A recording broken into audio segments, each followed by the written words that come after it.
अंतर्जगत की यात्रा। अंतर्जगत की यात्रा करने के लिए साधक को स्थूल शरीर, सूक्ष्म शरीर, कारण शरीर एवं पंचकोशों का ज्ञान रहना जरूरी है। पंच का अर्थ है 5 और कोश का अर्थ है ट्रेजर या खजाना। 5 कोश और आत्मा मिलाकर मनुष्य का अस्तित्व बनता है।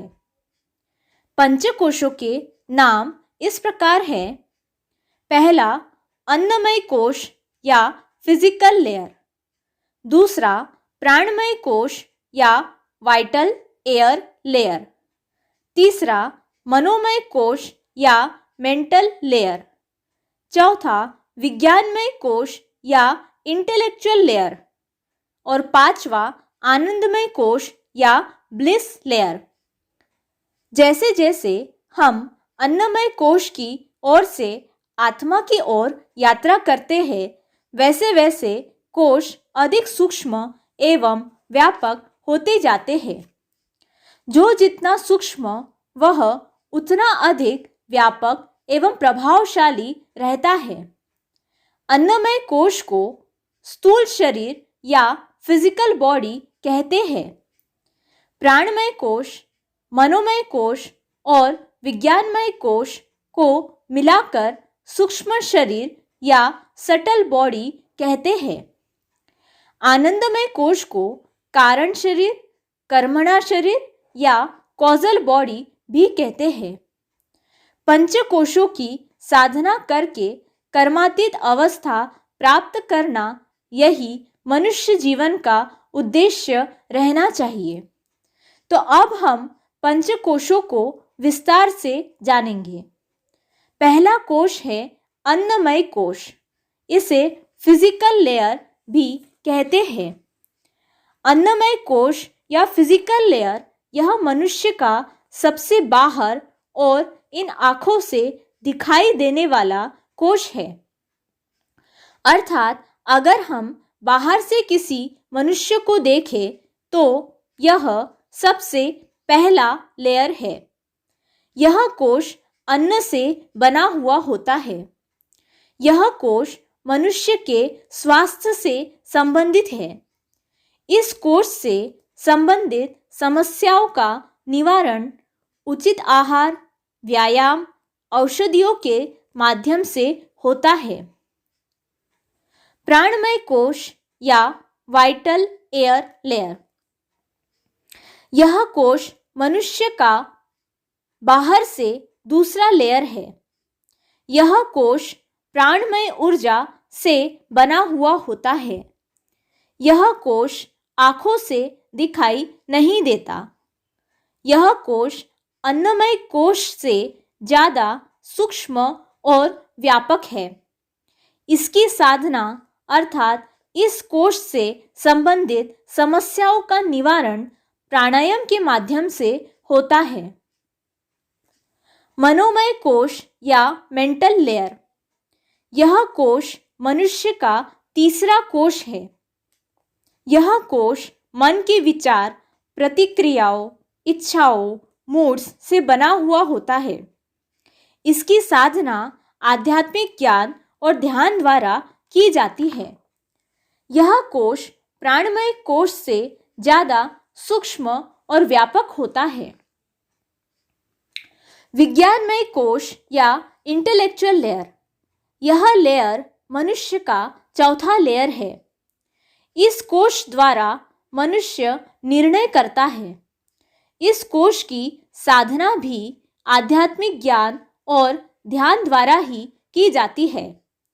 यह कोश मनोमय कोश से ज़्यादा सूक्ष्म और व्यापक है। आनंदमय कोश या ब्लिस लेयर, यह कोश मनुष्य का पांचवा लेयर है। इस कोश में मनुष्य के संस्कार संचित होते हैं। इस कोश में वही इक्वेशंस सेट होती है जिन चीज़ों में मनुष्य को आनंद आता है।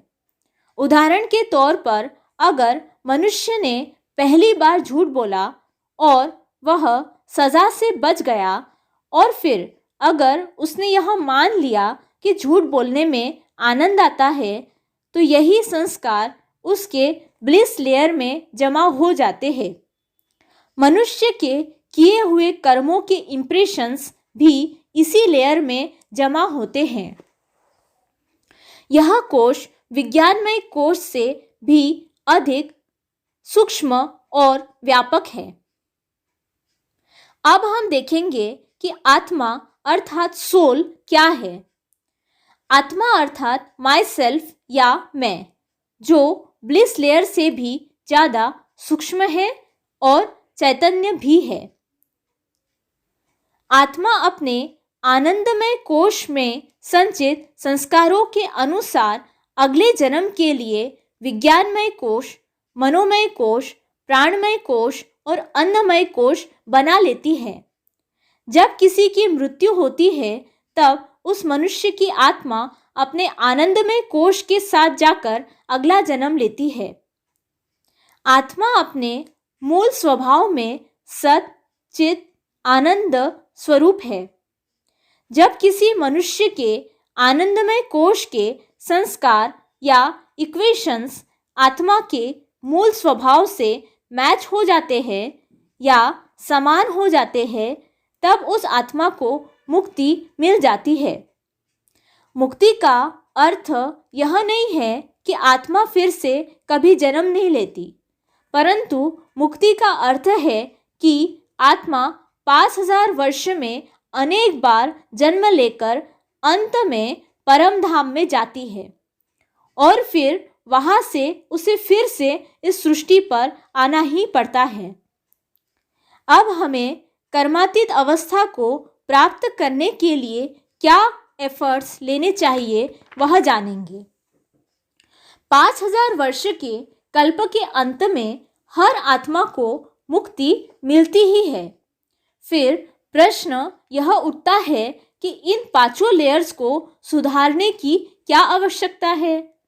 इसका कारण है कि जो आत्मा अंतिम युग के अंतिम जन्म में शरीर में रहकर ही आध्यात्मिक ज्ञान और राजयोग द्वारा स्वयं को सात्विक और अपने आनंदमय कोश को भी संपूर्ण सात्विक बना लेती है, फिर उसे पाप कर्मों की सज़ा नहीं मिलती और वह बिना किसी तकलीफ के शरीर छोड़ देती है और परमधाम जाकर फिर से सतयुगी दुनिया अर्थात स्वर्ग में आती है।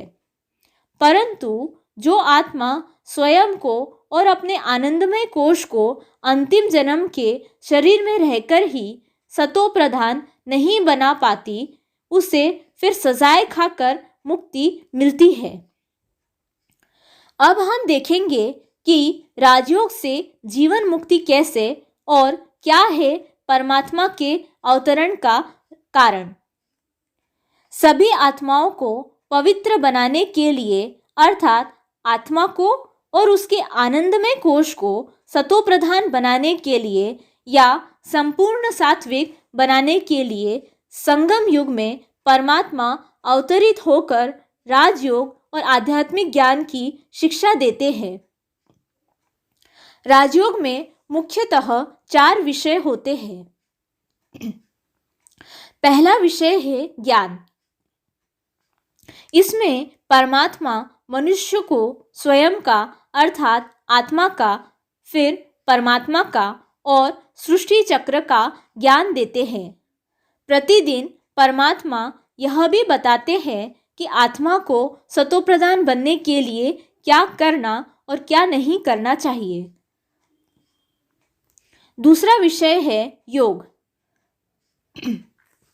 इसमें परमात्मा आत्मा का संबंध और योग परमात्मा के साथ कैसे जोड़ना है वह बताते हैं, जिसे करने से मनुष्य के किए हुए जन्मों जन्म के विकर्मों अर्थात पाप कर्मों के इम्प्रेशंस का या लेप का, जो कि उसकी ब्लिस लेयर में जमा होते हैं, वे मिट जाते हैं। तीसरा विषय है धारणा। इसमें परमात्मा अच्छे संस्कार कैसे धारण करना वह सिखाते हैं। जिसके कारण आत्मा का ब्लिस लेयर दैवी गुणों और संस्कारों से भर जाता है। चौथा विषय है सेवा। इसमें परमात्मा अन्य आत्माओं से यह गुह्य एवं दिव्य ज्ञान शेयर करना सिखाते हैं।